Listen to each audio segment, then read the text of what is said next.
Me doctor Priyal Chandurkar, Priyal my fight with cancer. मी तुम्हाला याआधी सांगितलं की माझी जी कॅन्सर जर्नी होती ही बाकी पेशंटपासून वेगळी होती. ह्याच्यामध्ये मला फक्त माझी फाईट ही आजारासोबतच नव्हती, तर बऱ्याच गोष्टी मला त्या जर्नीमध्ये फेस कराव्या लागल्या आणि अनएक्सपेक्टेड गोष्टी घडत गेल्या की ज्याचा मी कधीच विचार केला नव्हता.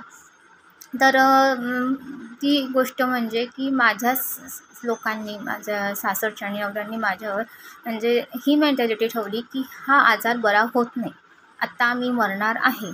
सो आता ही मरणार आहे, हिचं काही खरं नाही, ही काही जगणार नाही आहे, तर हिच्यावर आपण पैसे का लावायचे, हिच्या ट्रीटमेंटवर आपण कशाला खर्च करायचा, ही मेंटॅलिटी ते लोक बाळगून होते.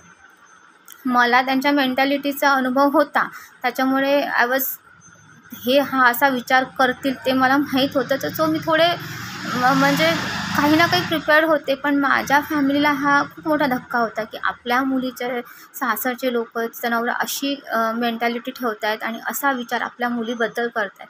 सो जेव्हा ते सगळे सांगत होते की बाबा माझ्या सासरे आणि माझे घरचे असे बोलत आहेत की ते काय आता बरी होणार नाही आणि तो आजार काय बरा होतो का, ती बिमारी काय बरी होते का.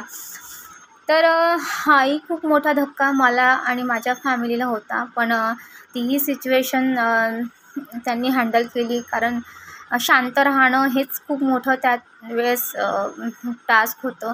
आणि शांत राहून आपल्या मुलीची ट्रीटमेंट कशाप्रकारे आपल्याला करता येईल हा सगळ्यांचा मोटिव्ह होता. सो इतक्या घाणेरड्या प्रवृत्तीचे आणि विकृत प्रवृत्तीचे लोक आपल्या समाजामध्ये आहेत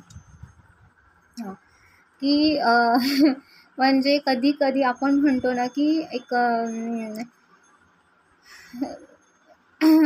निरक्षर लोक, त्यांना काहीही कळत नाही, ते लोकसुद्धा आपल्याला येऊन म्हणतील की अरे आता लय पुढे गेलं बाई, आता खूप सगळ्या गोष्टी झाल्या, पहिलेसारखं नाही राहिलं, तू सगळं व्यवस्थित होईल, तू निघशील यातून.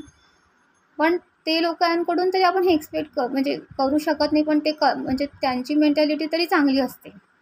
पण हे अर्धवट शिकलेले म्हणून म्हणजे ते स्वतःला खूप शिकलेले समजतात. ह्या लोकांची प्रवृत्ती अशी माझ्या आजारपणात होती की आता मी मरणार आहे आणि माझ्यावर इन्व्हेस्ट करून काहीच उपयोग नाही आहे आणि कशाला आपण बर्बाद व्हायचं आणि कशाला आपण ह्याच्यामध्ये गुंतायचं, आपला कशाला लॉस करून घ्यायचा. तर माझ्या ट्रीटमेंट दरम्यान लिटरली मला एकटं पाडून दिलं, त्यांनी एकटं सोडून दिलं.